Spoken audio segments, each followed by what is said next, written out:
people are retiring, right? And so let's say, for example, you have a planner that's on 100 tasks, and he just retired, and you don't want to one by one go to the right panel and change the planner.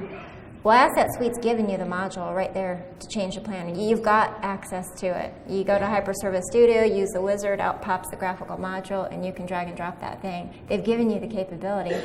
Now you can do mass maintenance with it, and that's just exactly what Bruce Power Nuclear decided to do. Anyone here from Bruce Power? Darn.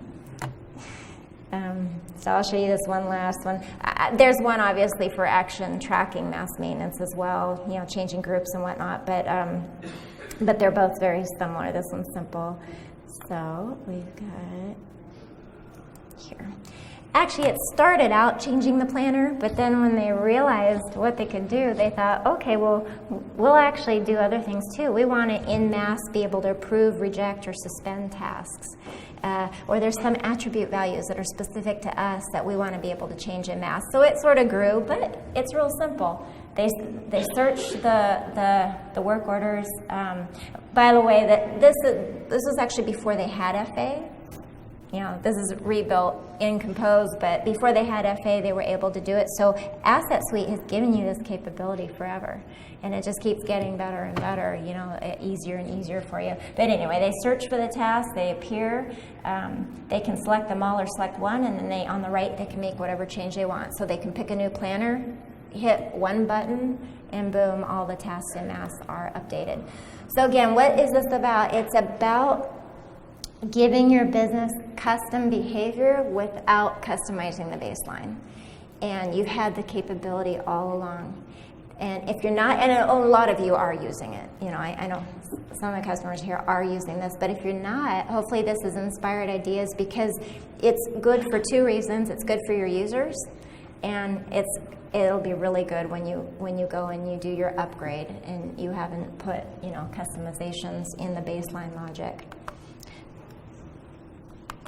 Okay, so I covered what you can do today. Any questions, or anyone want to make? Do you have any tools that validate your customization against the APIs that Asset Suite provides, show compatibility from version to version, in case there's deprecated events and stuff like that? We have built a hyperservice in our case to do that, but it's pretty simple with.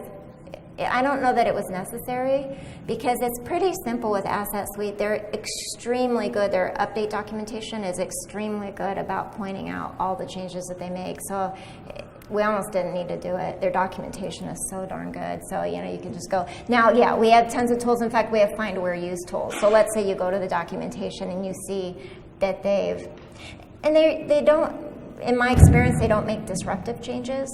For example, they don't rename a field or delete it entirely. Normally they're adding new fields. And by the way, adding fields will do nothing to what you've already built. It'll just work beautifully as before. And I know they've changed the copybook, but the plugin's smart enough. So it's really about, if they happen to delete a field that you were referencing, and if they delete a field you weren't referencing, you don't care. Or if they rename a field, and I personally don't know a single case where that's happened. Bruce Power, way back on their old version before they got FA, had built this, and their workflows are still running in 8.0. So it's, now they're doing 8.0. So it's, I have not seen that yet, but it wouldn't be hard to find in that case. So let's see. Let's go on to the rest of the presentation, and this was where Krishnan's going to realize that I stole some of his slides. But he gave them to me, so I figured it was fair game. Okay, externalizing customization. So what are the cool things you can do in Asset Suite 9? What are new capabilities that you have? Well, what they've added in Asset Suite 9 is a whole new externalization framework. This is to make it even more systematic for you and give you more capabilities. And you probably have gone to some sessions about it, and you've heard probably Krishnan talk about Groovy scripts. I'm sure you've heard that word a lot. So I put my own little about Groovy scripts. I stole Krishnan's slide. Oops, wrong link. I stole his slide, and I added one little thing to the bottom there. So when you hear GroovyScript, that's really the extension mechanism. It's a great generic mechanism, and you'll see at the bottom, a GroovyScript can call a hyperservice out of the box. So Ventyx gave you the API out of the box, your GroovyScript can call a hyperservice. So when you hear GroovyScript, you can hear a hyperservice. In fact, we have an initiative at NextAxiom going on right now. We want to make it even ridiculously easy for you, where you just tell us the panel you want and the type of extension script that you want. We want to automatically generate the GroovyScript for you and automatically generate the hyperservice that it calls. And now your job's real easy. You just go in the program, do whatever you want. So the way it works is there's different kinds of GroovyScripts. I'm going to talk about them. Let's call them extensions, because that's what they really are. Different ways to extend the platform. And it's real simple. Once you've got the script, either you've manually generated or we've auto-generated it for you, you drop it in a particular location and it will be picked up by the platform. So it's literally just once you plop it there, it's going to be picked up. So here's what it looks like. Here's the externalization framework. And I did steal Krishan's slide at the beginning, and then I thought, well, maybe some of you are not too technical. I thought I would make it so I could even understand it. so basically, the details are not there.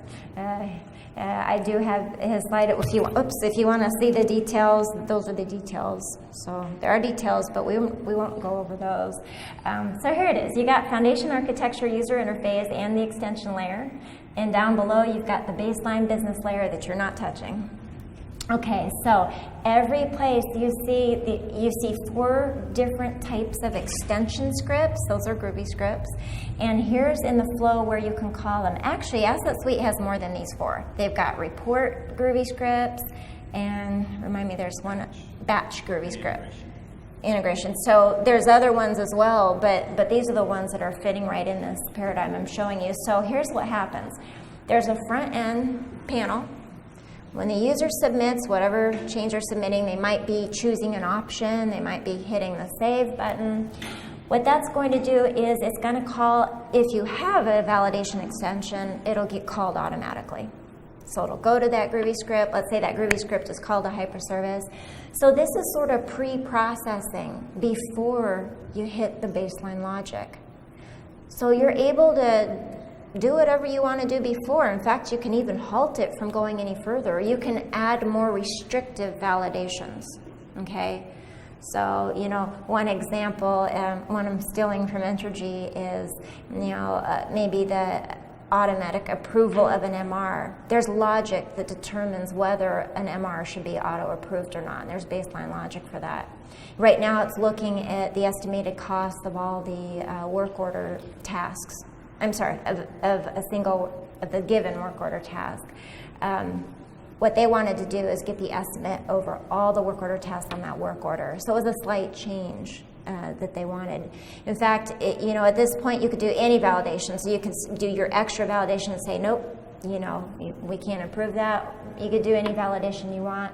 You can even go grab data from other places and default the data that's about to get passed in to the baseline. So you can even, I guess, change values in a way before it goes in. So I'd call this the preprocessor, if you will. It's what can happen before.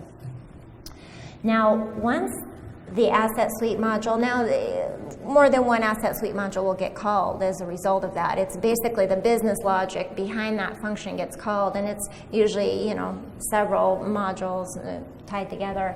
But Ventyx has also given you another method called a user exit. These are extremely powerful. Actually, they've had them all along. They've had user exits, but you used to build your user exits in COBOL.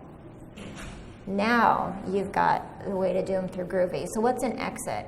An exit actually allows you to override the baseline behavior, literally change it. And do your own thing. So instead of the baseline module that's being called, so whatever module that you got the exit on, instead of executing that baseline, it's now going to go execute your new logic. So, this is a pretty powerful capability. that user exit.